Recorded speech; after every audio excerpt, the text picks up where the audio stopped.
Steve, Greg Gunnings right after. Okay. All right.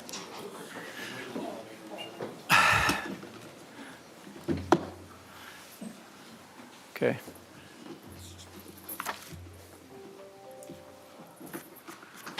We know Greg's coming, if someone wants to just push his button, same as. I'm gonna vote for Greg. Say he's here. I was in a meeting with him, he's waiting on the elevator. Sure. Yeah, I can pardon you. Okay, I've been pardoned? Yes, I Okay, can. I've If been any pardoned problem, by the yeah. mayor. Yes. Okay. On my way out, I can pardon you. All All right. I don't want to do anything wrong. right. We have 5 members present. All right. Any changes to the agenda, Ryan? Yeah, a couple things. One isn't necessarily a change to the agenda, but we do have a correction to item 4G2, professional services agreement with Delati ITS. That correction was emailed out. It was just a typographical error in the contract. And then also the workshop scheduled for tonight on the conduit network has been pulled from the agenda, as it was determined the timing might be premature at this stage of the project. So staff intends to bring that back at a more appropriate time. Move approval of the agenda as amended. Second? All right, please vote.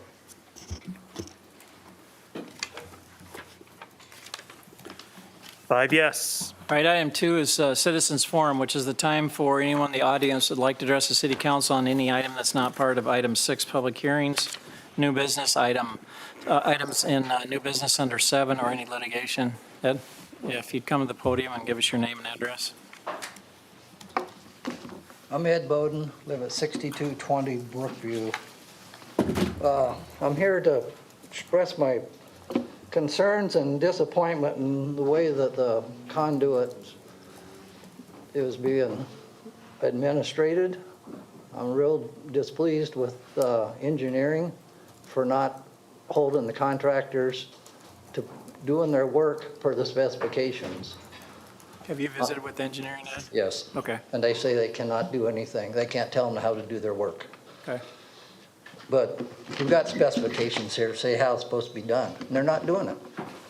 On June 28th, they came down our street, putting in the conduit, and I came home at a little after 5, and there's, I don't know, 8, 10 people in my yard, on my driveway, trucks in my driveway, water running down the street, and they hit my water service coming into my property.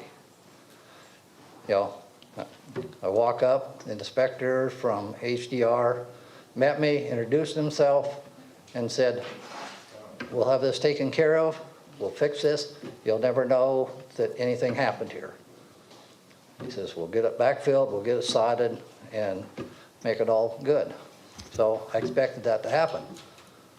The next morning, Kelly Sands with engineering and the HDR inspectors show back up, and Kelly Sands says they're gonna backfill it with fill sand, dirt, put topsoil, and it would be restored at a later time when the rest of the handholds and everything on our street was done. So I said, well, the inspector here said it was gonna get sodded. No, we don't sod. Okay.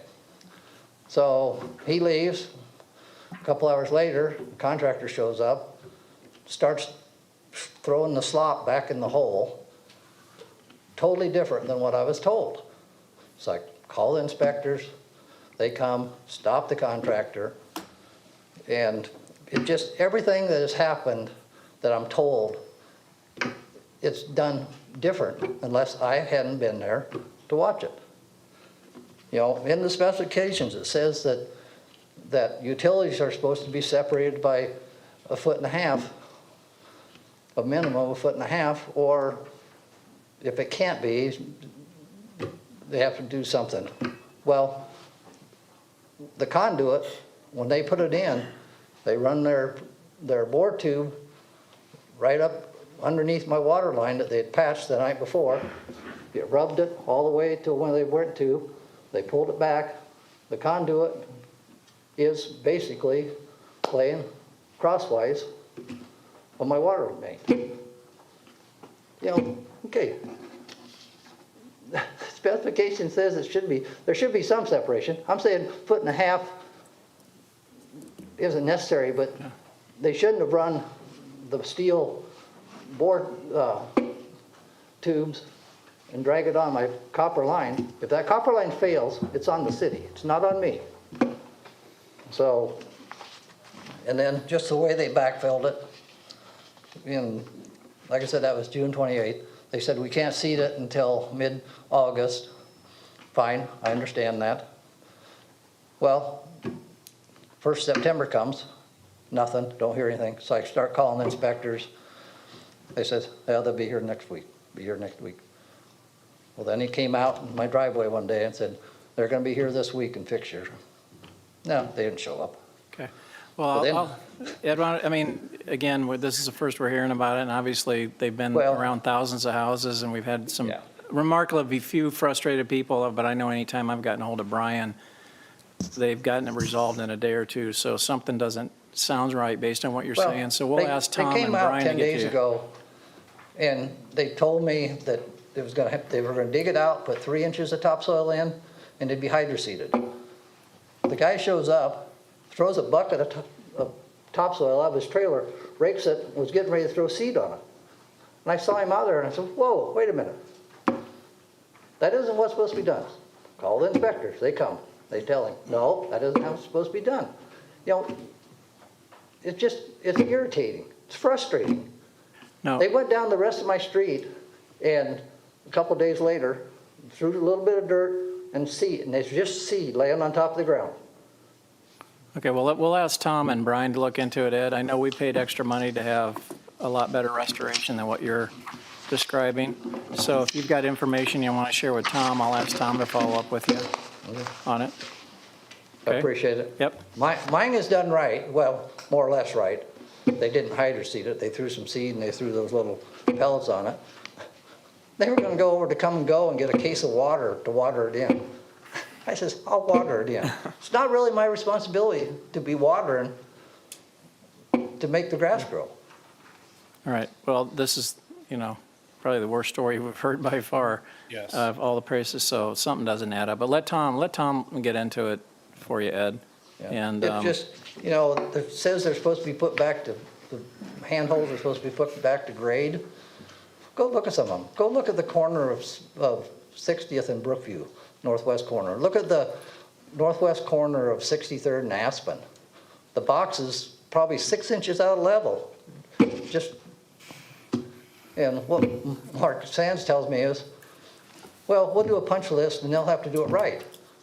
Well, if you're building a house and you're supposed to have 5/8 plywood on the roof and they put 1/2 inch and you get ready to move in and say, that's supposed to be 5/8 plywood. You knew they didn't do it, but you don't wait till the end to get stuff put in right. Let's do it right one time and be done. I don't want my yard dug up again and one of the neighbors next summer when the grass isn't growing. Okay, thank Thanks, you. Ed. Thank you. Ed, if you want to shoot me an email sometime, I can come out and take a look. I've been out there before, and I'm happy to do that if you want to let me know. That sounds great. all right, And I would tell you as And I'm well, sorry about that, too. I mean, we have sat up here on the dais, we have harped on staff to make sure that these guys are doing a really good restoration job because we figured that this was going to be an issue. And staff has been harping on the contractors to make sure they come back and do that. And so this is one case, like the mayor said, that they're obviously not doing that. So, Brian can get a hold of you, try to figure out what's going on, and we'll make it right. We've really been trying to make sure that all these things get put back to the way they're supposed to be. So this just doesn't seem right at all, so. I'd like to add to that as well. Okay. First of all, I think it's important that you're here, Ed. And this is why we have counsel to listen to the good and the bad. So I want to say I'm sorry, because I can tell you're very frustrated. And so things are not done properly. Tom's going to look into it, like the mayor said. But I just want to say I'm sorry. I'm sorry that the contractors are not doing what they're supposed to do. And we need to be attentive to that. So thank you for being here. all right. Anyone else for Citizens Forum?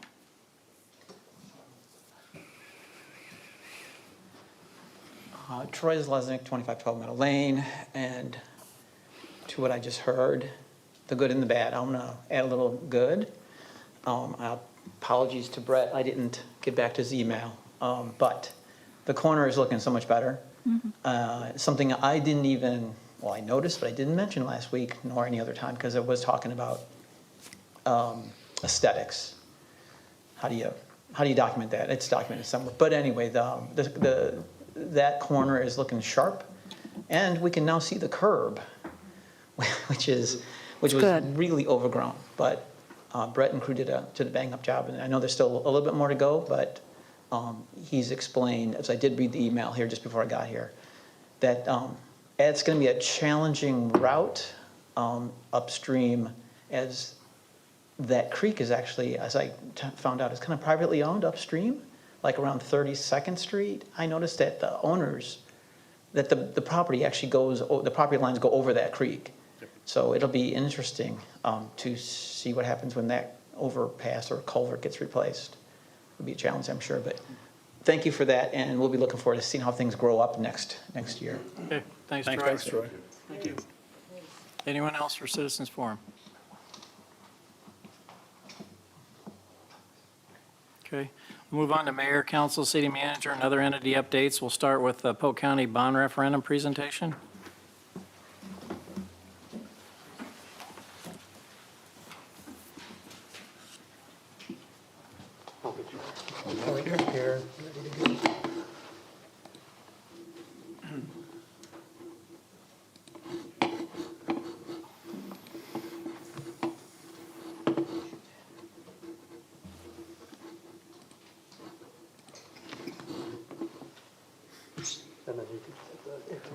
Okay.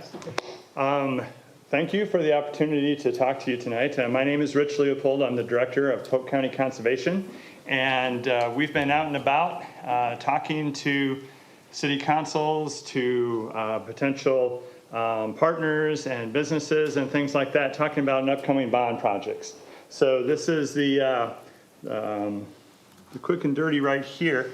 I wonder if you have the old or the new.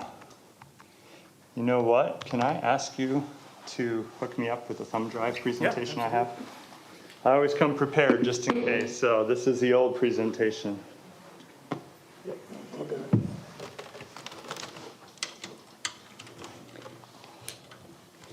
The new one has much prettier pictures, a few more stories. It's much more entertaining, so I can get through it faster. And music too? You're singing? PCCB? Excuse me? You're singing too? No song and no song and You and dance Russ can tonight. sing. Go to the bottom. You don't want to see that. This one? That one right there. Okay. Perfect. Thank you so much. Oh, that does look better. Yes. Pretty pictures. Okay, from the beginning. All right. So, Polk County Water and Land Legacy Bond is coming up here for November 2nd vote. Now, back in 2012, and I'll talk a little bit more about that in a bit here, we had a bond referendum that passed for $50 million, which did a number of different things. That bond referendum passed by 72% and did really well. We're about to the end of that right now, and so we're looking at another bond referendum to continue a lot of the work that was happened then. You can see here, 65 million and some of the stated purposes for that. Go to our bond team, and a couple of those esteemed members are in the audience here tonight. So we have Mark Ackelson. He's the former president and CEO of Iowa Natural Heritage Foundation and was a big part of the 2012 campaign.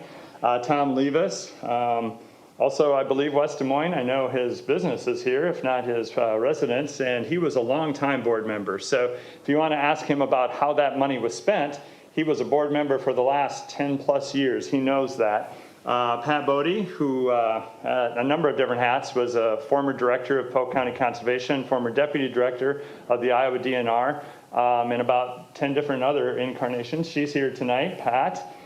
We have Chris Hensley, formerly with City Council in Des Moines, Jerry Nugent, and most people around here know Jerry and Knapp Properties, and Ryan Crane, our outreach co-chair, and Ryan is with the Des Moines Playhouse as the philanthropic director. Is that a good title? Yes. And also the chair of Polk County Conservation Board. So one of my bosses, so I have to behave here tonight. But we think we got a pretty good, decent team put together here. These are some of the things we're going to be doing. So 5 reasons. This is kind of the elevator speech on why we're asking people to support what we're doing with Polk County Water and Land Legacy. A lot of it has to do with water, whether it's too much water or the quality of the water. Some of it is protecting wildlife habitat. And I'm going to talk a little bit tonight too about outdoor recreation, because I know here in West Des Moines you've done considerable things within your city to facilitate outdoor recreation. So going through, this is the nuts and bolts. It's a 20-year bond. There will be public audits, a lot of accountability factors built into it. Average cost per homeowner is $11 a year for the next 20 years. So this is based on the average home in Polk County. Now that's a pretty good number. When we were first looking at this, we were working with a Trust for Public Land who does this all over the United States. And they're saying, you know, if you get between 20 and 30, you're usually doing pretty decent. When we came back with our number being 11, they were quite pleased. And that's because of the valuations, because the strength of the economic standing of our community and the ratings and everything else. So we're pretty happy with that number. We do leverage it considerably too. If you know about bonding, that money is gold. So we took that 50 million and we've already leveraged over 42.5 million. I think by the time we're done with that first 50, it'll be a 1-to-1 match, and we anticipate the same with this going forward. So 2012, just a brief update. These are some of the things we did. We say what we mean and we mean what we say. So we took that money and we spent it exactly how we said we were going to do. Now on here, you'll have some of the bigger projects, the Jester Park Nature Center, Easter Lake Park Restoration, 4 Mile Greenway, Thomas Mitchell Chautauqua Valley. Now it kind of speaks to some of the things that we do, and that will start to talk to West Des Moines and some of the footprint that we have here and the cooperation that we have here. I will talk specifically about West Des Moines and some of the conversations I've had with Tom and Sally. I don't know if she's here tonight, but we have had conversations about some of your future development plans and how we might mesh together on that. But I will say too that I always remind the cities that everybody that lives in the city and is a resident here is also a resident of Polk County. So a lot of what we do with environmental education, we work in all of your schools, with outdoor recreation, and with preservation of natural resources, that applies for the 500,000 people in and around Polk County. So this is the distribution of funds. You'll see that the majority is actually for water, then we have parks, land, and trails. Now, those percentages, you can slice the pie in different ways. I would actually say over 50% is going to be for water, because some of the parks and some of the natural resources restoration has to do with looking at things like water quality, upland water retention for some of the cities and smaller creeks and stuff like that. For example, 4 Mile Creek we worked with a couple years ago, and that's one of the things I've been talking with cities about, is that nobody could have foresaw, in a way, what happened with 4 Mile. It's flooded a few different times, and a couple years ago, it took out a couple hundred homes. We worked with Pleasant Hill, and especially the city of Des Moines, and our bond monies, and we went in working with them and had a buyout of nearly 300 homes that subsequently were torn down, and it's all now part of the 4 Mile Greenbelt. Now that was a catastrophic event. It's always nice to talk about the happy things and not the bad things can sometimes happen, but that's the reality we live in a world where the climate is shifting. So being able to do that and work with the different cities afterwards too, so that 4 Mile Greenway is based on a 500-year floodplain now, and we can work on upland water retention, we can work on stream bank remediation, we can keep the water back or slow it down. So not that we're making areas immune to flood, but we're making them resistant to the worst effects of flooding events. What are we going to do with this next one? We got a bunch of things that were on the list, and these are just a few specific projects. So perhaps if you're looking this last week, Sleepy Hollow. Polk County and Polk County Conservation went out and purchased Sleepy Hollow. So when it comes to winter sports, we're now going to be sitting pretty good. We're going to maintain all of their winter sports as far as the sledding, the tubing. We're bringing back snowboarding. We're going to get into cross-country skis and snowshoes. We're building a large campground. We can't build campgrounds fast enough in this county. And so we're building a 60-unit large campground. We're having a water trails entrance at 4 Mile Creek, and also Gailey Wilson Trail runs right there too. So it's another good trail connection to the eastern suburbs, and then even going south to Carlisle. A few other things on here, and this kind of ties in to West Des Moines here. So trails connecting communities. the cities, West Des Moines is a great example. You've got some awesome trails here, I use them. So a lot of times what we do is we do the big connectors around the county. So here we do the Great Western Trail, which connects a lot of your local trails and then connects everybody to the world, right? So we're looking in the future of doing more of those and what that looks like. Just for example, a couple of them, Broadway across the north part of the city. So right now we have a Chautauqua Valley Trail that ends at Broadway.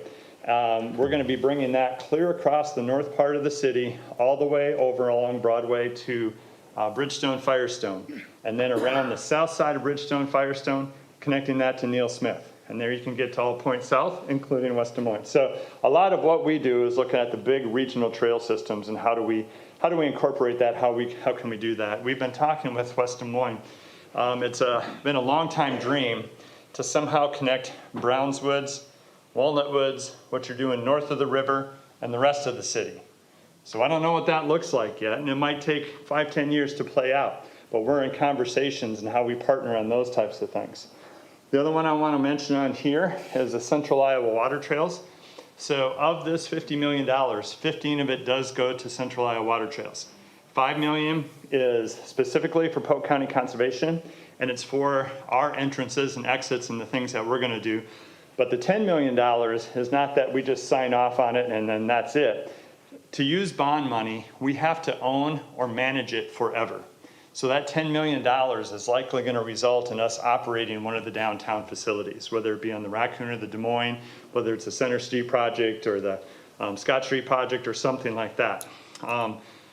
You're ahead of the game when it comes to water trails. Between you and Johnston, I think you're in competition with who can get those water trail things in faster. But you definitely got the amenities here. Your lake and what you do there is awesome. The Raccoon River and what you're doing with the ability to go from the Raccoon to Blue Heron Lake, right? And back again. So we'll definitely be talking about that. We've also been talking with your city folk about what happens further down. So perhaps on the north side of where Browns Woods is, maybe there's some type of a cooperative project we could do there too. So we've already been exploring that. Okay, I'm going to quickly go through some polling numbers and then stop for questions. Now, this is an off-year election. The demographic for an off-year election is very different. You're in politics, you know this. So they're generally better educated, they pay more attention to the issues, and they're generally more conservative in off-year elections. So when we did this poll, we did it with that demographic in mind. These are likely voters in the off-year election this year. And we were pretty pleased with some of the initial takeaways. So we had a 75% approval from the start of this bond referendum, which is pretty decent. When we started last time, it was 48, and we passed with 72. Now this time we start with 75. That doesn't mean we get cocky, right? So you have to still protect and make sure you inform all the people. We've reached out to the taxpayer groups and that, and we're educating everybody on what's happening here, trying to be very transparent what we want to do. When it comes to water, everything is high. Of course, nobody wants to flood water, everybody wants clean drinking water, so it's no surprise that the polling takeaways, water was a big concern. Even more so when it protects drinking water sources. Accountability was always good. People want to know what their tax dollars are being used for. I think we've done a real bang-up job so far of showing exactly where the money goes and how we've leveraged it. We'll continue to do that moving forward. And this one here, I feel pretty good about. Now, government and polls do not usually do well, whether you're the president or a senator or a city council person or whatever, right? There's just this anti-government sentiment that's out there. This one shows that for Polk County Conservation, we're sitting pretty good right now. And actually, the Polk County Board of Supervisors weren't bad either. They were right behind us. So we're feeling pretty good about the initial polling. This is some of how you can support, but I'm not going to go deep into that. I'm more here tonight to just inform you on what we're doing. And I will stop and ask if there's any questions. I got a question for you, Rich. So are you going around making presentations to all the councils in Polk County? And if so, how many have you hit thus far? Well, just this morning I was at Des Moines, and after I leave here, I'm going to Johnston. So I'm hitting 3 in a day. Yeah. But yes, we've talked to Clive, Urbandale, have a meeting set up with Pleasant Hill. Trying to think. There's other ones too, but those are the ones Okay. on my list. Well, and you and I think you were on the Water Trails and Greenways Committee with me, and Yes. we went down and in a canoe together and Yeah. canoed for probably way longer than we should have. I had a hard time standing up after that, but you're a great guy. I think you do a nice job. I guess something that I would ask you to do research on and be prepared when you go to the different councils is where this money's been spent. You know, we believe in being regional.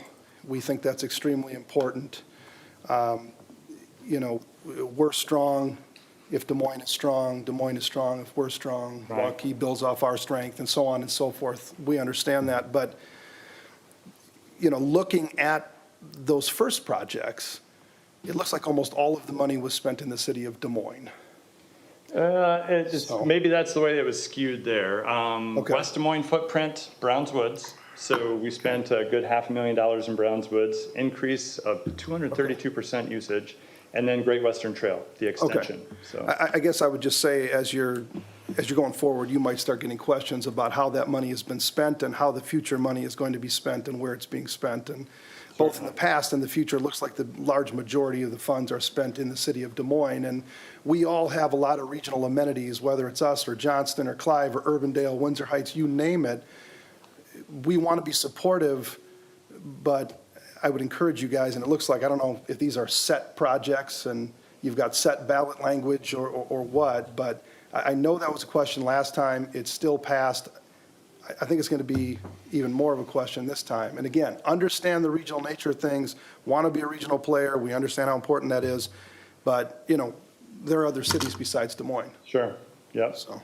Well, and there's a lot of big projects, you know, some of them it was outside of Des Moines, like Jester Park, Chautauqua, places like that. Some of it was Des Moines, but it was accidental. So things like Easter Lake Park, which is surrounded by Des Moines, but it never used to be. So now it's a county park inside of the city, so. Yeah, and these water quality improvements, extremely important, outdoor recreation, I mean, we get it, so. Right, appreciate their Wish comments. you the best of luck, great presentation. Yeah. Thank you. Rich, first of all, thank you for being here, and thanks for folks that are working with you alongside. You've got a great team of folks.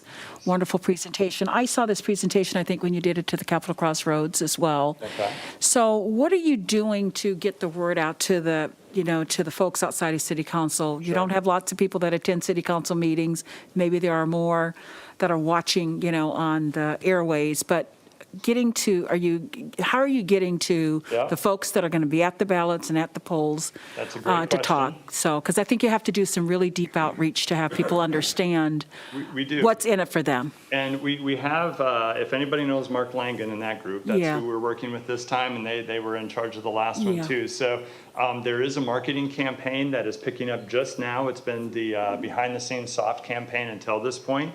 I think when we get into the campaign, it's going to be very targeted. So like I kind of opened with, it's cold, but we know it's true. If you don't vote, you don't matter, right? So these campaign are going to be targeting the people that are actually going to be voting and what mechanisms are best going to reach those people, whether it be through partnership, Mailers. meetings, direct mailings. Okay. You know, we probably won't have, you know, yard signs and bumper No. stickers, Yeah, but I it'll get probably that. be a much more sophisticated type campaign, trying to get to those voters that really pay attention to these issues. And most of those voters, to be respectful, they're very smart. They want to see the proof. They want to see the numbers. They want to know the accountability. They want to know the geographic distribution of the funds and things like that.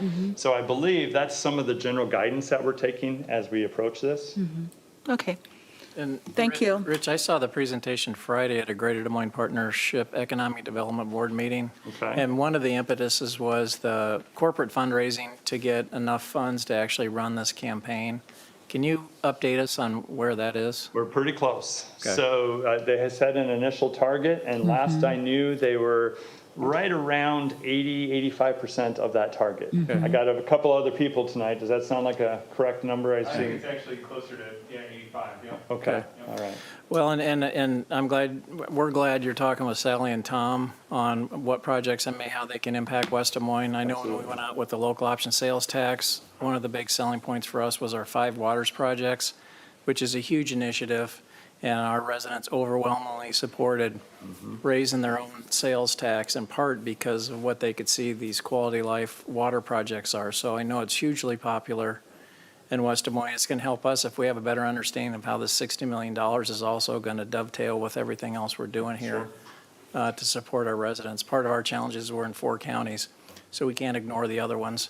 But we get that this is a Polk County initiative. Yeah, and this one here, it is, trying to capture and discuss these regional impacts. So when you're looking at things like West Des Moines has attracted some wonderful industry over the last, 10 years since I've been here. It's just blown me away. The IT industry and some of the white collar industries that are moving into a heavy way into this part of the world. We're finding more and more, how do you recruit and retain good workers? It used to be when I was out of college, you found a good job and then you moved there. Now you move to where you want to live and there you find a job.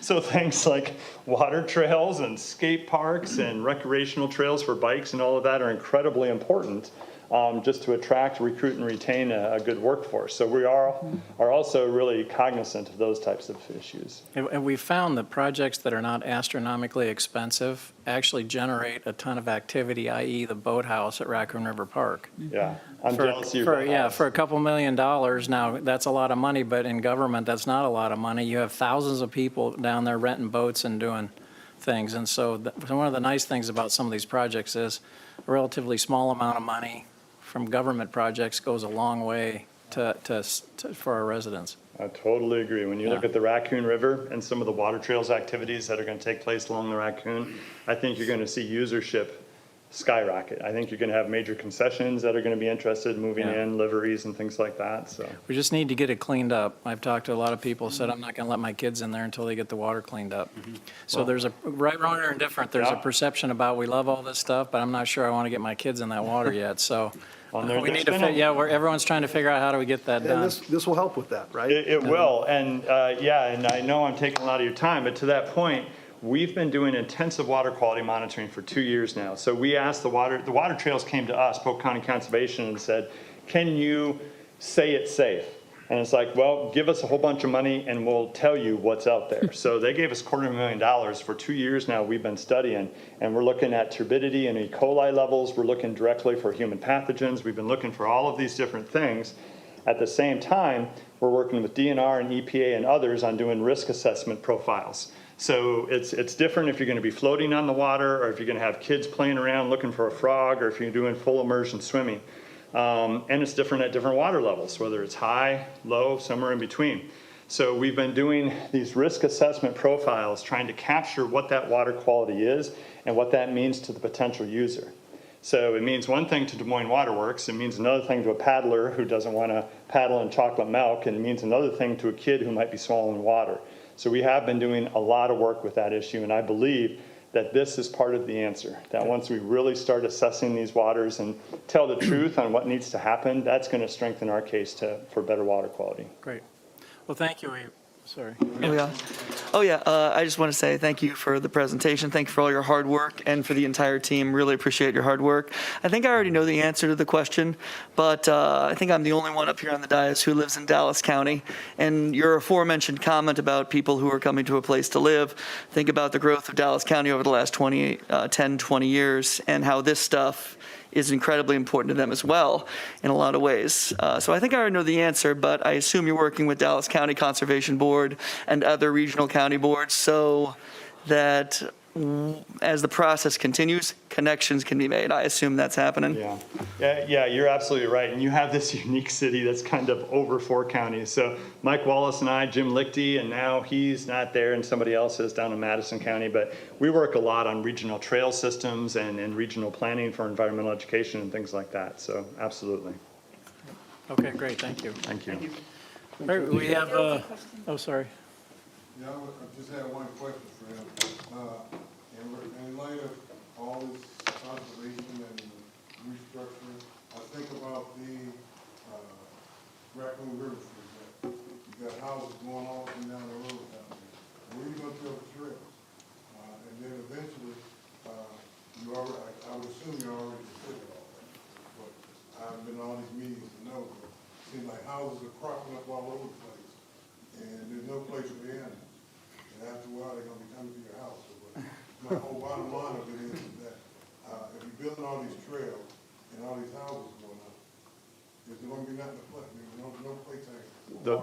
The water trails, though, I should get you out into a canoe or a kayak sometime, because once you get out there, it's unbelievable. It's like you're in the 1800s or something. You can hardly see a house or It'll give you a heck of an education out there, too. I mean, I knew a whole lot about water quality after that day canoeing, and felt a lot better after talking to him. And we didn't dump? Nope, So you didn't get dump over, yeah.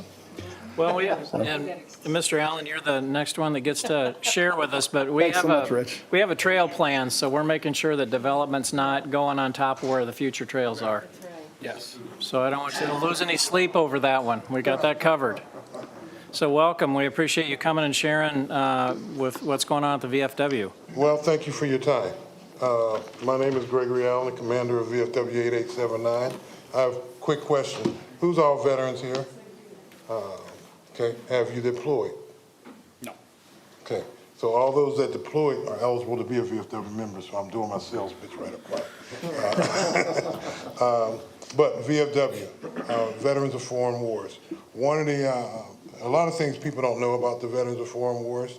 I remember old war stories and stuff like that about them, but they're more than that. Right now, this year, the Iowa Department of VFW is 100 years old. And starting next year, our post 8879 will be 75 years old. Okay, we've been around a long time. We've done a lot of things. Actuality, we had spent every year close to nationally probably $1.2 billion on education. And we have local education programs that I don't even think some of the schools know, because sometimes it's hard to get into schools to even talk to people. We have most of our programs are geared around patriotic themes, and I'll go into those in a minute about those. But the biggest thing is the opportunity for youth to start appreciating the country they live in, okay? We have a program that is for 9th grade to 12th grade called The Voice of Democracy.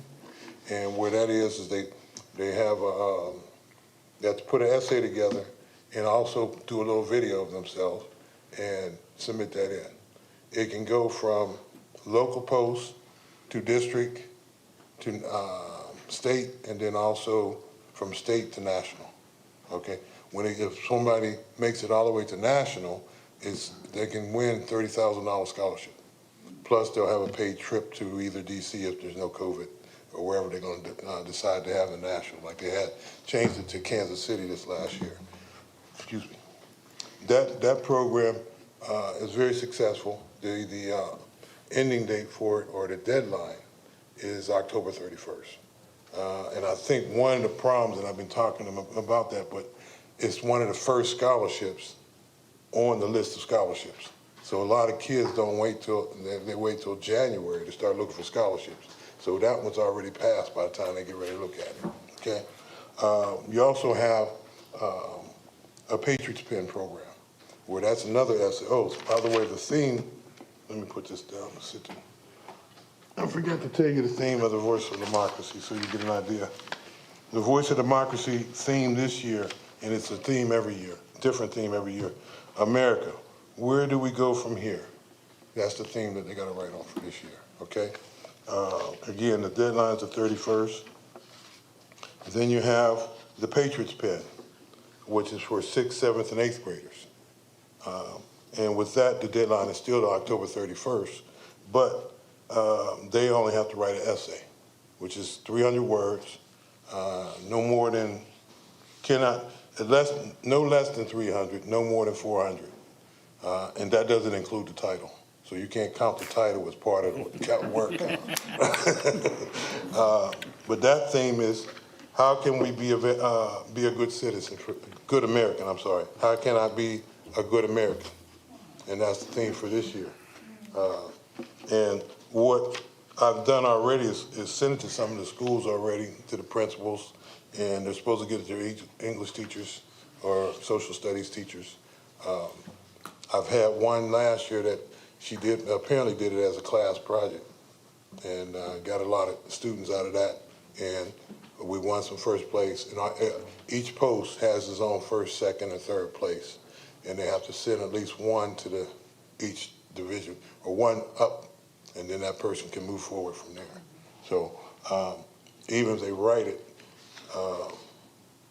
and get the time, if they do it Patriots Pen this year and they don't pass, they can do another one next year if they're 6th, 7th, and 8th. So they can do it every year to improve themselves. But every year it's a different thing. So I don't know if anybody knew about this stuff that I'm talking about. Okay. This stuff has been around since 1927. Okay, these different themes. All right, now, we also have a program called the Scout of the Year. And that's either Boy Scouts, Girl Scouts, Brownies, whatever, not Eagle Scouts, and Girl Scouts Gold Awards. These are anyone that's eligible scouts. They got to be at least, they can't be no more than 18 years old at the max, 18 years of age. And if they are 18 during that year, during a year of evaluation,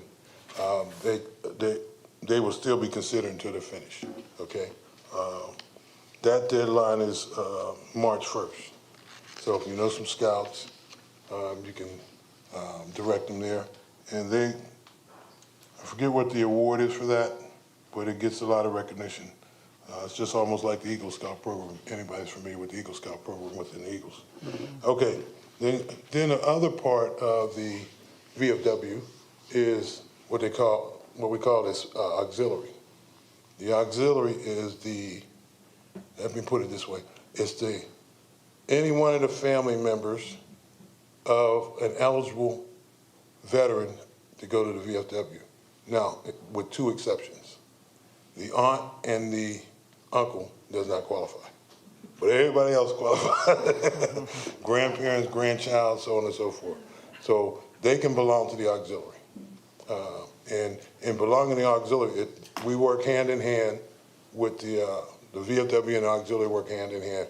We do not have one at this post, but we are building one back at this post. There used to be one and getting one again.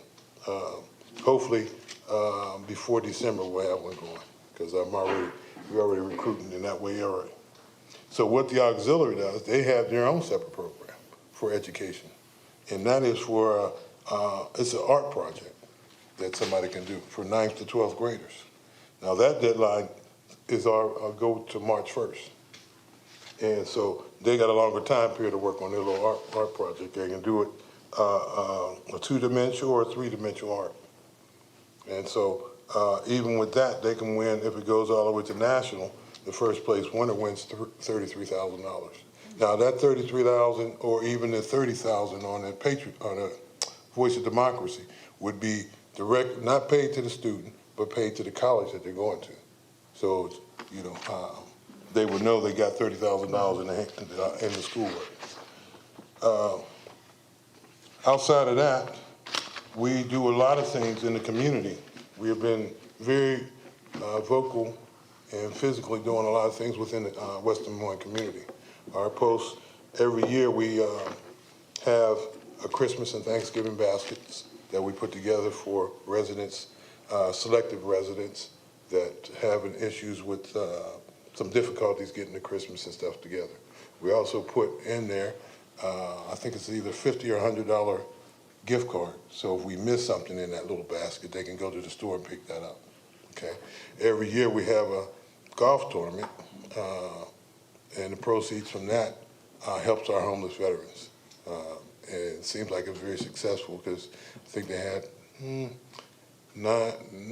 24 teams of 4 people apiece. And so that thing is very successful. Also, every year we also have the poppies. And I know somebody's seen the poppies around here. That is one of our biggest programs to generate the money for the scholarship programs, okay? Not only that, but you have sports clips. There's a time period that sports clips allocate so much of their proceeds during that time to the vet. You're familiar with that, right? Also, was it Burger King? Not Burger King. One of them, I can't remember which one of the eateries it is, but they do a donation too, based on what they have. So far, from our post standpoint, we're going to be 75 years old. okay? There's a couple other things I want to add on this little presentation right quick. One is I'd like to put in y'all's ear about setting up some kind of sports program that would deal with the people or the families that can't afford to pay that money for those other leagues. You know, there's a lot of local kids that are running the streets because they don't have nowhere to go, and I want to give them something to do. And our post is looking forward to doing that. We're right now investigating options. We've tied with a couple places like the Army Reserve, not the Army Recruiters. They want to work with, they're excited to want to work with us. We're also looking at an option that I talked to Ryan about earlier, about the looking to put a fundraiser together for a food drive. And I'm not going to get into logistics because I'm still working on the details. But the bottom line of it is try to do it in such a way that we do promote the Army reservists or recruiters, the VFW posts, at the same time getting attention to the West Des Moines human resources, because that's where all that food is going to go to. Yep. So I wanted, our post wants to be able to make that, but we haven't figured out the logistics of how we do that, which way we cross the T's and dot the I's. The other thing we want to do, and I don't know where I can get some help or some support. I've got some information already from a few of y'all on how to handle some of this stuff that I want to get done. I want to make sure that our 75th is remembered. I want to make sure that our 75th, when it comes about, that it is something that people say, well, where they been all this time? All of a sudden, now they're out here. So with that, I'm gonna leave you with this, as our slogan always go, we do more for veterans. And speaking of veterans, I won't leave you with that yet. The other thing we do a lot of things with the CRC downtown, and I found out there's a vet center over here that does some of that same thing that the CRC does. But from the state standpoint, they handles that with so much money. But I will be getting with that vet center and find out some of the needs that they need so we can help them in that area too. We help some homeless people. We've helped a lot of vets that come in the area that need some help. And right now, with a lot of soldiers coming back from Iraq and there's a lot of mental issues. I just talked to a psychiatrist today who was telling me he wanted to get some information so he can direct some of the people to some resources to help them, because there's a lot of people struggling. And it's just a lot of people struggling with the fact of the pullout. So my personal view, and I'll give you that, I have mixed emotions. One of them, the one side, I'm happy that we got out because no more children is in the way, of harm's way. Secondly, I was disappointed that it took us 10 years to do that, 10 years longer. But other than that, we try to do everything we can for the community. We have a website, and I have some business cards that has my website on it. And if you want to get in touch with me, all you do is click on the website. If you lose the card, it's VFW8879.org. I'll leave these wherever you want to put them so they can get them. Yeah. Give them to Ryan. Yeah, and why don't you he'll- leave them with Ryan? Okay. and just- Yeah. But if anybody have any questions, feel free. I'm always ready to answer questions. Okay. Because I'm scared to talk, so I'll just. Well, we appreciate you, coming and sharing and everything you're doing, so, yeah. Keep working, I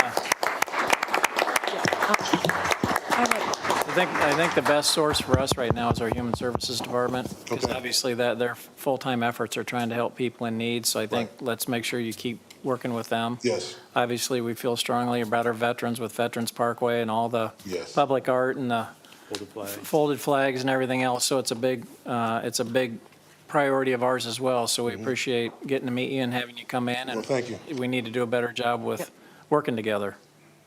Yes. Thank you. And I'd just like to say, Commander Allen, you and I have talked and met probably at least 10 or 15 times. I want to congratulate you on being the commander. Well, thank you. And you made history for I had to what? you probably made history for the Post, Well, and I appreciate I that. hope to. Yeah, and I think I commend you for standing in front of us, trying to share with us what programs are going on right in our city. And so I hope that you'll do something big for 75th. I'm just going to share with you, there's one person in the audience whose name is Catherine Ashika. You should have coffee with her. Okay. She knows how to plan events and make them big Cool. and meaningful. She's right here in West Des Moines. All right. Catherine, I'm sorry to recommend you, but she could share a lot of ideas to help Okay. you with your 75th That'll planning. work. The more the merrier, because we're all, right now, we have a committee starting to work on it, but we haven't met yet because we don't know which direction we want to go in yet. All we know, we're 75 years old and we want to make it bang. So, Okay. Okay. all right? Thank you Thank you very for your much. time. Thank All you. right. Appreciate it. Thank you. All right, city council reports, Matt? Yeah, Mayor, thank you. I've got I'll be brief. I know we got a lot left to go through tonight, but we had Battle of the Burbs first part of August, and Renee and I had the opportunity to be out there, and so we both participated in the run. It was put on by Nick Beck. City of West Des Moines had the most signups. My understanding is there was roughly $60,000 or so that was raised by those that participated that'll go back to the community through certain nonprofits. So I've got something to present to you, so you can we can keep it here in City Hall. So just give me a second here. Okay. Yeah, we both ran for it, didn't we? That's right. Looks like WWF What we got. All right. Mayor, stand up. I think we need, Matt and I brought it home for you. we need Tom to model this. Let's get a picture of the burb. Come on down. Yeah. I was the last one across the finish line, but I made it through. Oh, let's do this. There you go. I feel way overdressed for this. Wait a minute, I'll take my, and that chair, I don't know if you can move that down. That's wonderful. Look at that. Oh, my. Go West Des Moines. Yeah. All right. And I learned at a dinner last week that Clive is coming after us. They want this right. back. There you go. Clive wants it back. yeah. We get to hold it for the next year. Okay. At least. I guess Thank you. Ryan will have to hold it. All right. Very good. Thanks, man. Thanks, Matt. All right, Kevin? Nothing this time, Your Honor. Russ? After the long committee report I did last time, I'll try to keep this more brief. I know Matt wants me to, hey, come on, I get a couple more seconds. I know you want me to do a longer presentation. You enjoy my I enjoy these. council I enjoy presentations. this. But, so F&A met on September 8th and worked through a couple issues. We had BKD take a look at our, basically Friends of West Des Moines Human Services to make sure that that 501c3 that we got up and running is running as smoothly as possible. And, that it really is not an easy thing, getting a 501c3 up and running. I was on the board for a number of years, and we tried to get that done and just couldn't get it done. And finally, a bunch of other volunteers and Althea and others got it up and running, and they're just doing great things in West Des Moines. But we want to make sure that we're able to dot all the i's and cross all the t's. And so BKD, had some recommendations for us there to clearly define the roles of city staff and the Friends Foundation board members, and just make things more clear and separate. Have the Friends doing more of the managing of the Sunday supper and have less staff involvement. Establish a separate mailing address and just a few other things to really separate the functions and add some more transparency and accountability in the future. So the recommendations of our auditor is going to be implemented over a period of years. There are some low-hanging fruit that we can implement right now, and some kind of medium-term things and some longer-term things that we're going to work on implementing. We talked about the FY23 budget calendar. I think you guys know, but we're looking at having a budget workshop tentatively scheduled for February 5th. And also there's a workshop planned for January 3rd to discuss the maximum levy rate for FY23.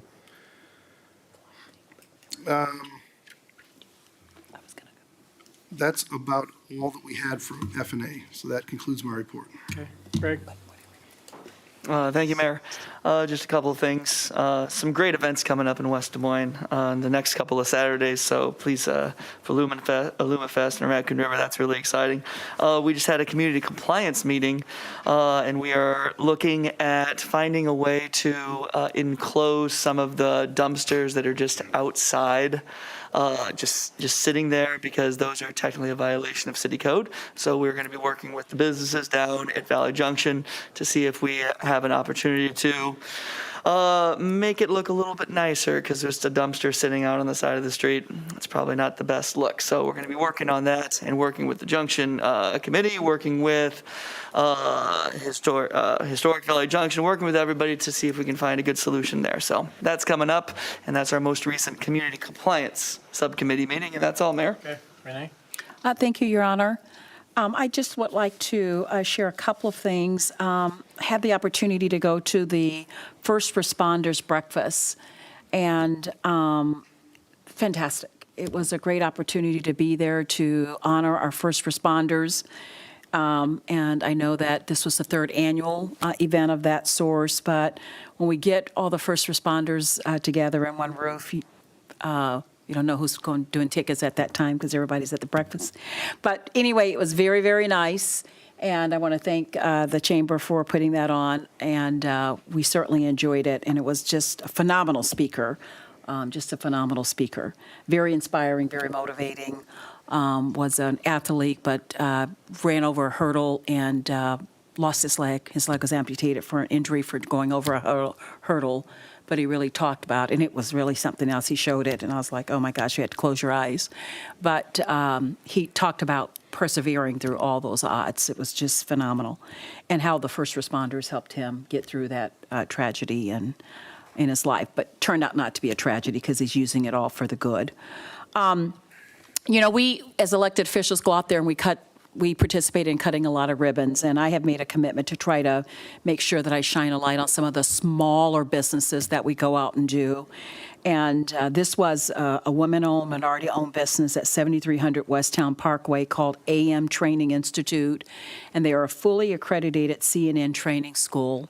And a woman in a minority has started that business, and she had a small ribbon cutting on September the 8th. And, I just felt good being there to thank her for choosing West Des Moines to do her business. There are a lot of times we go out there and there's lots of big businesses and lots and hundreds and hundreds and hundreds of people out there cutting the ribbon, but it's those mom and pop shops, those sole proprietor shops that are equally deserving of cutting a ribbon and saying thank you. So I was really happy to participate in that. Councilman Hudson talked about all the wonderful activities that are getting ready to happen. October 2nd, Raccoon River Rally. Be there or be square. Hope the weather holds up, but I'm sure Catherine's got some flyers and stuff on that. But big event that'll be happening for our city here in West Des Moines. So that concludes my report, Mr. Mayor. Thank you. Thank you, Tom. Yes, I'm pleased tonight to introduce Audrey Kennis. She's our first DEI director in the history of the city of West Des Moines. Audrey, want to come down and say a few words? She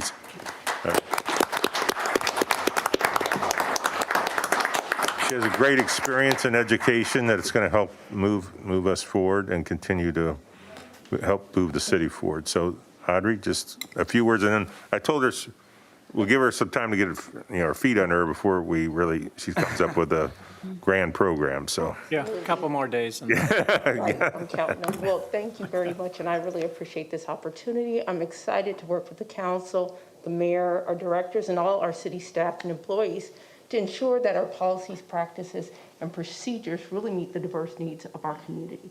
And so I'm excited because, again, West Des Moines is really putting our money where our mouth is, right? And so we are really actualizing what we call is this diversity imperative, right? It's not just a moral imperative, but really it's an economic imperative.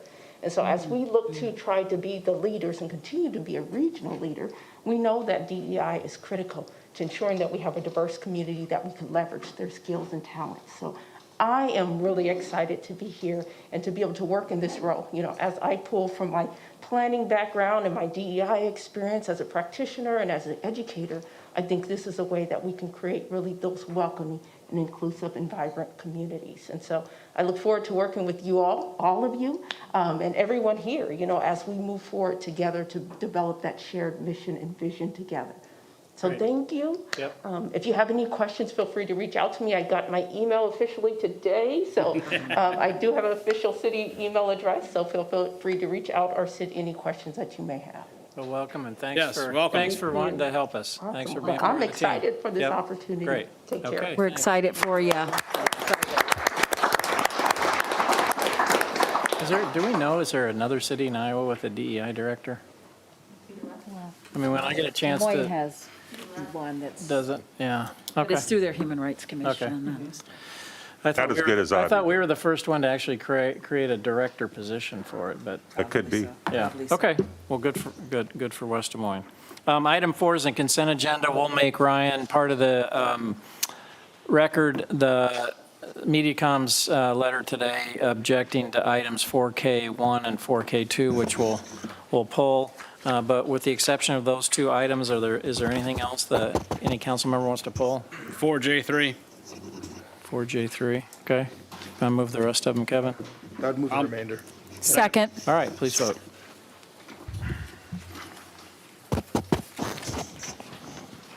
Five yes. 4J3 is a resolution to order construction of railroad park restrooms. Kevin?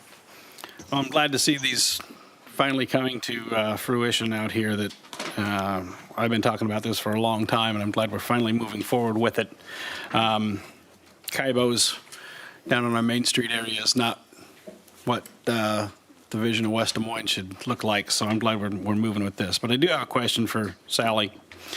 It says that the plans were reviewed by the Historic West Des Moines Master Plan Steering Committee on the 15th, and that they did vote to add art onto the exterior of the building at a later date. So I'm wondering, why are we going to add something to the building at a later date when the building hasn't been constructed yet? Because if the footprint is not changing any, why can't we incorporate that as part of the original building rather than an add-on? And that's what this makes it sound like, is that it's going to be an add-on. Sally Ortges, Director of Parks and Recreation. That was the motion that was made by the committee and approved. If the art would be incorporated into, say, the brickwork or that sort of application, it would require a process to be followed with the Public Arts Advisory Commission, which we could do, but it would add time to the process. We would need to have that figured out so that the plans that go out for bid would account for that. Okay, so how are you planning on doing this at a later date? And what, I mean, obviously the committee, and I see two committee members here right now, so what was the thought behind this as to what kind of art is going to be added to the exterior, and how is it going to be put on? I mean, are we talking about poster board and crayons, or are we talking about, you know, structural, I mean, limestone or whatever it is that, what are we talking about for art on the building at a later date? I think that is what would need to be determined, and that is determined through our public art process. So, you know, to say today what that looks like, we can't do that. And that's what was then going to add to the time of the process if we were to decide before it gets constructed. You know, artists can come up with all kinds of ways to implement artwork into a facility like this. And I think we just need to allow that creative process to happen. And it just is coming at a later time. Well, but again, how much later? I mean, are we going to start this immediately with the Public Arts Commission, or are we going to wait till next year when the building's up to then start this process? Because I would guess that the committee envisioned that this was going to be, the building's open and here's the art with it. I'm not Am I sure wrong? that They was- voted. Can I ask Ralph to come up and what was, or Nate, and what was the thought, somebody, what was the thought behind this as far as at a later date? Because a later date could be 20 years from now. I just, And we would also keep in mind that we have no budget for artwork for this okay, project. but wouldn't so this, if it's we would have going to through the Public go Art through the Commission, wouldn't it budget coming out of their process. funds? Right, and they have a budget that is approved by the council. And they have projects in the works. I mean, we started public art down on Railroad Avenue with those big public art pieces on the south side of Railroad. I guess to Kevin's point, if the building gets built, that's going to limit the art that can be used with the building, because you're not going to tear the building apart. So I Right. think as a Yes. part of that, Yes, you're, that would be a the artist is going to have, they're going to have to take into account the existence of the structure and then come up with some suggestions that the Art Advisory Commission can vote on as far as how do we incorporate the public art, but we're not going to take the building apart. So it's going to limit their options, which is okay. But Well, not But these are really, extremely, I mean, these are extremely creative people. I mean, look what Right. they did with Art on the Campus when they wanted a full Papa John sculpture park and couldn't get it done. They came up with Art on the Campus, and we've got rotating sculptures, and some of them find a permanent home. And I mean, it's a really group of creative people that I think will be able to come up with yeah, something. and we did, I mean, I was down for the public art that was done, those 3 sculptures down there for Valley Junction. Well, and we're doing public art on Mid-Am's electrical box. I mean, we can Right. put Yeah. art, I Yeah. mean, there's. a I lot of understand it, but Yep. and again, I want to One- hear from Russ, or Ralph rather, as to what the committee's thought was behind this. When you guys made the motion to add art to the building, where were we going with this? Well, we started out, Ralph Haskins on Fifth Street. So we started out actually thinking about a life-size sculpture, a bronze cast of you on a horse. Yeah. With holding a flag and a gun. But, no, it kind of got nixed. Anyways, I thought that was funny. Thanks. When we were looking at and by the way, I want to thank the council for giving us an opportunity to review that. And I think it was a really good debate. There were a lot of differing opinions and ideas, and the committee's working. And I think before I address that too, I want to make a note. Clyde knocked it out of the park with a consultant. And we were getting 3 consultants for the price of 1. And looking into them, they're terrific specialists that will be able to address all the things that Valley Junction needs to look at. So I was really impressed with and we had our first meeting with them, and it really was phenomenal. And you know, for the grief I give Clyde, I have to give him a pat on the back for the effort that he put forth in putting together this consultant, along with the other 2 consultants that are part of that consultant group. I think it's going to be really good. So my thought was, I'm the one that came up with the crazy idea, and it's a pretty good-sized building, the restrooms, in relationship to the things around it. And again, you know, we keep bringing up the idea. First of all, I think it's a little miscommunicating when we're talking about public art.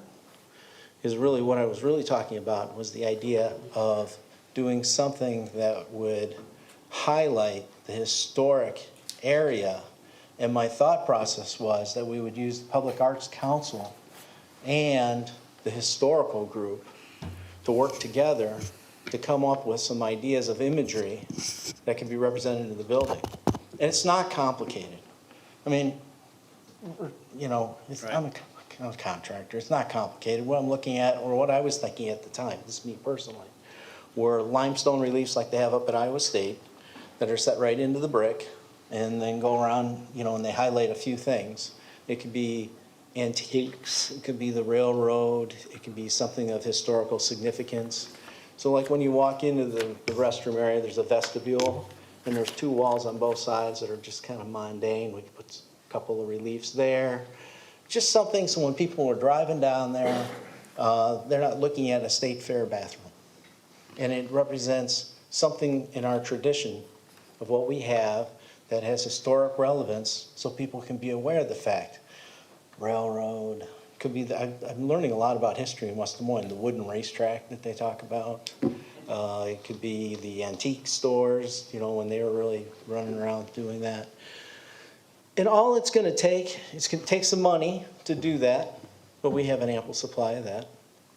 And the idea would be to basically have the architect just taking, essentially, let's call it carving out an area where the release can be inset at a later date. And so that's kind of the idea of a future effective date. Is Sally has a really good point that they want to get going because of the weather, and they want to be able to use this for events for next year. So if we could just establish the space, they're insets. They're usually water jet insets. They get cut in, you know, 4 pieces or whatever, and then they get set in by the mason after the brick is etched and stuff like that. Okay. So that's really what the idea is. So public art, yeah, but what it is, it's more of a kind of a historical thing, or maybe they see a train or whatever, not to repeat myself, but it would add a visual element to another otherwise mundane building. No offense. All right. Does that make sense? It does. All right, thank you. You wanna move it, I will move this. Is there a second? Second. Please vote.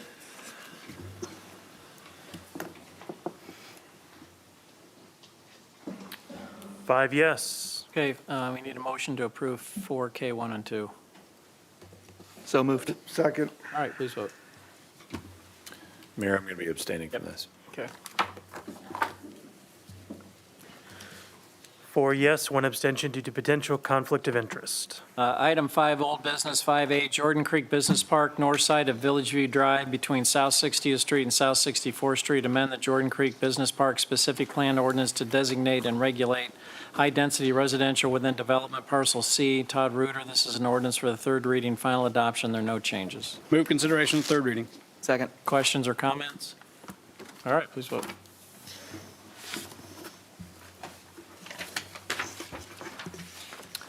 Five yes, an ordinance to amend the city code of the city of West Des Moines, Iowa, 2019, and ordinance numbers 1712 and 2271 pertaining to plan unit development, district regulations, and guidelines. Move approval of third reading. Second. All right, please vote.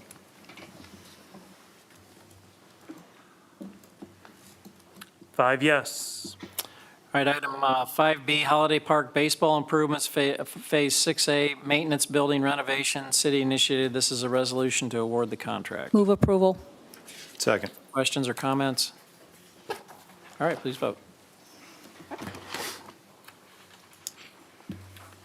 Five yes. Item 6, public hearings. Item 6A, this is the time and place for a public hearing to consider Talons Reach Parcel A and Parcel C, southeast corner of Mills Civic Parkway and South 91st Street, amend comprehensive plan land use map and amend the plan unit development to designate and regulate neighborhood commercial within development parcel C, initiated by Fairway Stores, Inc.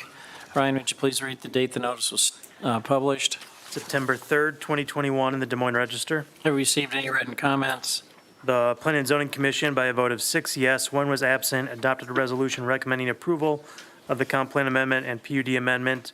And also, there were 2 citizen correspondences received, which were included with the council communication. All right, now would be the time for anyone in the audience who would like to address the city council on item 6A.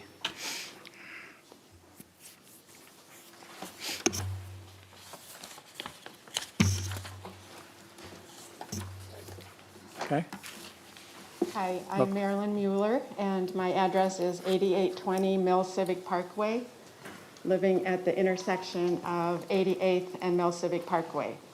Our home is 101 years old, and I've lived there for over 41 years.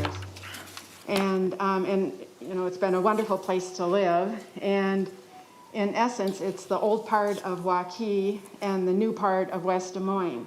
And so I am not opposing the proposed changes.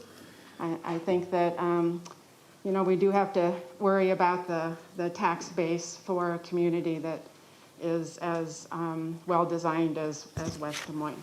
But why I'm here is that I have some concerns about the lighting that will happen when in essentially a residential neighborhood, we're going to have a grocery store. And I'm just wondering if Fairway can think ahead and think innovatively for how they want to light that grocery store. And I know, you know, for example, they have to have the lights pointing down, but do they have to have the lights on all night? Do they have to have all the lights on? I'm just challenging Fairway, and in essence, West Des Moines, as West Des Moines moves west into our neighborhood, of how to integrate into an established and an evolving neighborhood, and lessen the impact of the commercial development that we need. Okay. Another point is that the massive amount of concrete that surrounds grocery stores needs to have some larger amount of trees. I mean, if you look on a hot day, where do people want to park? They want to park under the trees. All right, so can Fairway come up with a plan that creates more tree space, and that lessens the heat impact too of having that kind of amount of concrete in the neighborhood. You know, the noise pollution, the light pollution, all of that, why anything that Fairway can do to mitigate that, I think that would help them fit into the neighborhood better and make them a good neighbor. There are a lot of new people out there, but there are some of us who have been out there a long time too. So Fairway has a new young executive team in place, and I would hope that they are thinking about how you build a grocery store for the future and not for the past of that industry. So I'm sure on the inside, they're trying to be innovative and technologically progressive and use sustainable methods. But what about the outside of that grocery store as well? So with that, thank you for your attention. Thanks, Marilyn. You know, the issues you're raising are really site plan issues, but we appreciate understanding them now because it kind of gives everybody some forewarning on, as they're designing the actual store, some of the concerns that the neighbors have. So appreciate you raising it tonight. We'll obviously get another look at it when it comes through the site plan approval process, but we do appreciate you sharing that with us. Well, and I appreciate the time, and I would hope that some of these concerns are useful for future development out there. Yeah, I'd have to say our developments probably have more green space than anybody in town. I mean, our professional commerce park had 30 or 35%. People used to say no one's going to develop in West Des Moines with that much green space. So, you know, it's been a high priority of ours, not to say that we can't improve on it or looking at better ways to deal with it. So, and I know Fairway loves to be a neighborhood friendly store. So we got to believe we've got the right partner out there to look at some of these issues as they come back through the site plan approval process. Yeah, I agree with that. And given that there is quite a bit of high-density residential development out there, having the grocery store serve as more than just a grocery store too. Sure. I mean, again, trying to think through what the future uses and the future benefit of such an establishment. Okay, So, great, thank you. thank you. Anyone else for the public hearing on item 6A? Thank you, Marilyn. Thank you. Thank you. Okay, seeing no one, I'll declare the public hearing closed. We have two items which we have to take separately. The first item is a resolution to approve the comprehensive plan amendment. Approval. Second. Questions or comments? And I see this came through the Planning and Development Council Committee with the unanimous recommendation. Okay, so please vote on the comp plan amendment.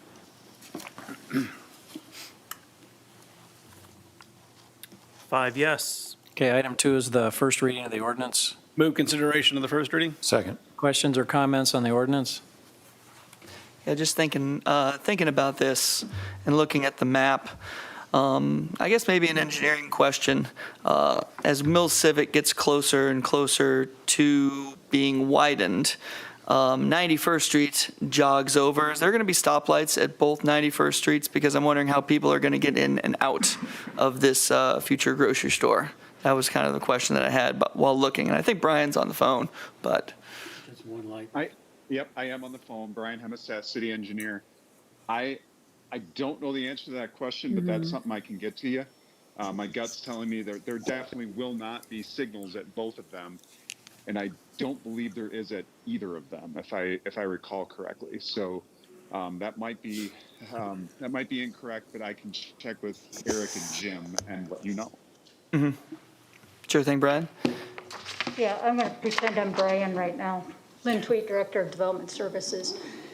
Where South 91st Street goes south from Mill Civic Parkway, there will be a signal. Where South 91st goes north, because they're offset, there will not be a signal. Okay. Will that continue on south there, or is that just going to, it just will end at the T there where the signal will be? The north one? The north one coming The north from- one coming down stops at Mill Civic Parkway. That will stop, but there there. will be a signal there. No, there will not be a There signal. will not be a there. signal. No, Sorry. just at south of Mill Civic, where Mill Civic, you turn south to go on down 91st, South 91st, the signal will be there. Okay. And the other question I had, and this will be something that will come out with the site plan, I assume, when it comes to buffers, because I know there's residents who live right there just to the south, and obviously Marilyn, you live on the southwest corner of 88th Street, and so you live right there. And I notice you have a tree line there, but I assume with the site plan and everything Marilyn brought up, we'll have a chance to discuss this more and more. Yeah, we will work with Fairway with everything that's been brought up. They were good to work with on the last time. They were looking to go at South 81st and Sure. Mill Civic. They were very cooperative, so we will bring up all these issues with them as well. Yeah, that's great to hear. I just want to encourage that because I think they could be a great neighborhood partner if they do all those things that we were talking about. So thank you. All right, please vote on the first reading of the ordinance. Thank you, Lynn. Thank you, Brian. 5 yes, an ordinance amending the city code of the city of West Des Moines, Iowa, 2019, an ordinance pertaining to plan unit development, district regulations and guidelines. Move approval, first reading. Second. Please vote.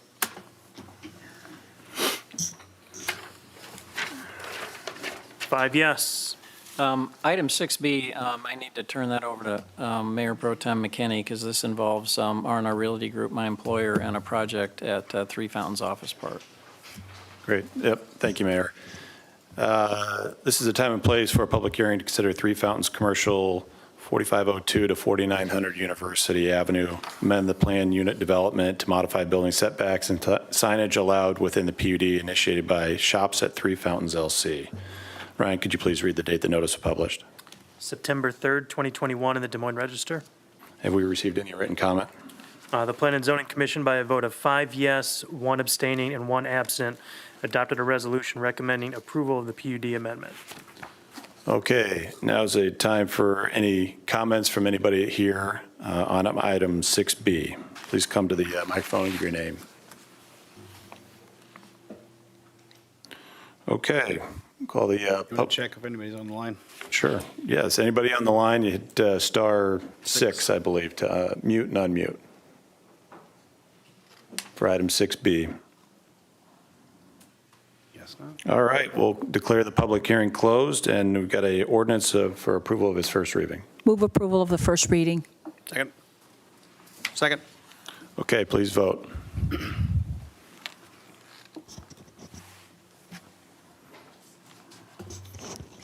5 yes, an ordinance amending city code of the city of West Des Moines, Iowa, 2019, and ordinances pertaining to plan unit development, district regulations and guidelines.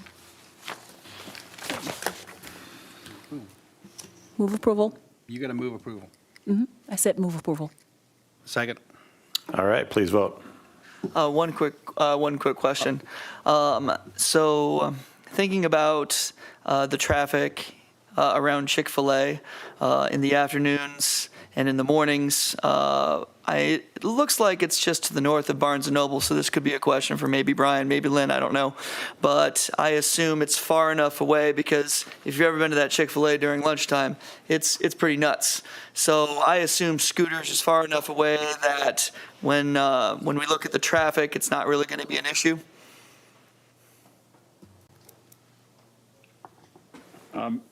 I can take that one if Lynn isn't on her way up. Brian, go ahead. Go ahead, Brian. She's here to correct you just in case. Thanks, Mayor. He's sitting down, Brian. Yeah, so I remember reviewing this study, and we went around and around with them about queuing in that drive-through, and that was very important to us to make sure that queue length was adequate, and we believe that we got to that point. We probably wouldn't have it in front of you if we didn't think that the traffic was going to work there. So I I do believe we have that taken into consideration. All right, I assume so, Brian, and I know you do fantastic work, so I just wanted to confirm that because it can be kind of nuts during lunchtime and even in the morning sometimes. If you have 3 kids, you're trying to get Chick-fil-A minis for them in the morning. So absolutely, I believe I will vote now. Thank you so much.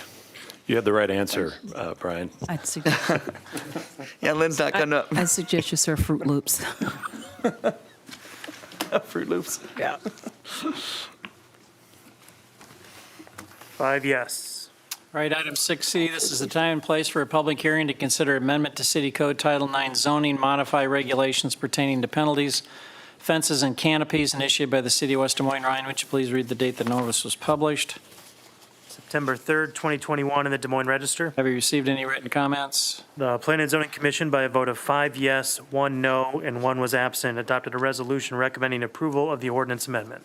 All right, now would be the time for anyone in the audience who would like to address the City Council on item 6C, and I'll start with anybody that's physically present in the council chambers first.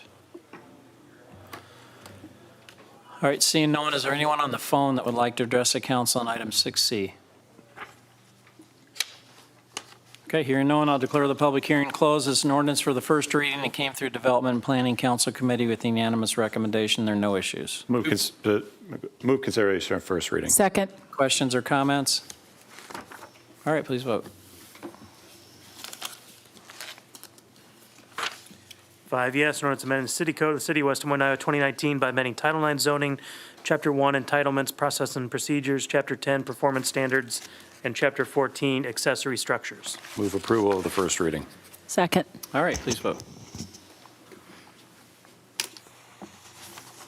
5 yes. Item 6D, this is the time and place for a public hearing to consider conveyance of permanent easements for the Great Western Trail to Warren County, initiated by the City of West Des Moines. Ryan, would you please read the date the notice was published? September 3rd, 2021, in the Des Moines Register. Have you received any written comments? None, Your Honor. All right, now be the time for anyone in the audience who'd like to address the City Council on item 6D, and I'll start with anyone that's physically present in the council chambers first. Okay, seeing no one, is there anyone on the phone that would like to address the council on item 6D? Okay, hearing no one, I'll declare the public hearing closed. We have a resolution to approve the conveyance of the permanent easements.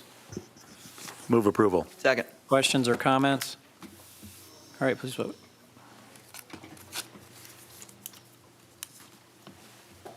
5 yes. 6E, this is the time and place for a public hearing to consider Crossroads Park parking lot and water quality improvements initiated by the City of West Des Moines. Ryan, would you please read the date the notice was published? September 10th, 2021, in the Des Moines Register. Have you received any written comments? None, Your Honor. All right, now be the time for anyone in the audience that would like to address the City Council on item 6E. And again, we'll start with anyone physically present in the council chambers. Okay, seeing no one, is there anyone on the phone that would like to address the council on item 6E? Okay, hearing no one, I'll declare the public hearing closed. We have 2 resolutions and a motion which we can take together.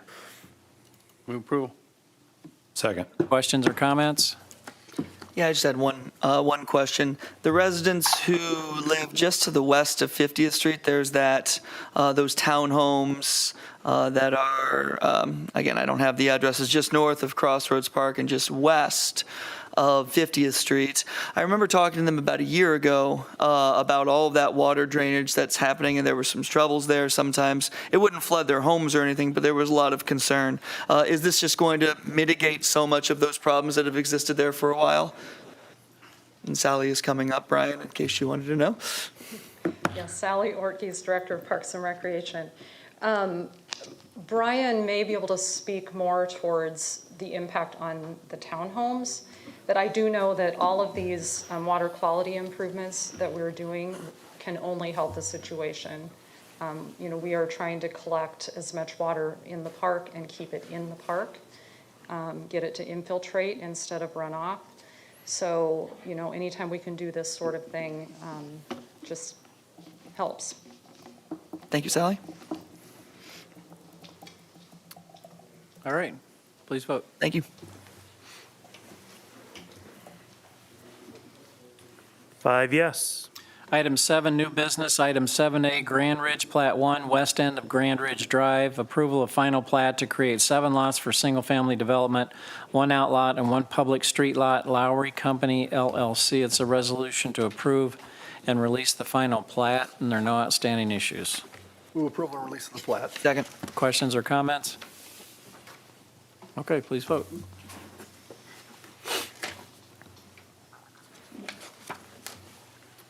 Five yes. Item 7B, Microsoft Ginger East, east of Veterans Parkway at Southeast Moffett Lake Road. Approve site plan to allow construction of an approximately 250,000 square foot data center building, Microsoft Corporation. It's a resolution to approve the site plan, and there are no outstanding issues. Move for approval. Second. Questions or comments?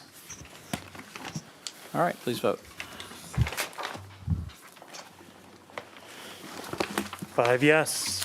Item 8, we have a resignation from the Bicycle Advisory Commission and a resignation from the Library Board of Trustees. So I will be working on those replacement commission and board members to submit to the council at a later date. Item 9, other matters. Are there any other matters that any council member wants to raise tonight? Can I, Mr. Mayor, just a reminder that the Sunday supper is this coming Sunday night at Fleming's. It's a great event for the Human Services, Friends of Human Services, and great dinner. It's a nice evening. Yep, hopefully we're sold out. All right, we're adjourned. Thank you.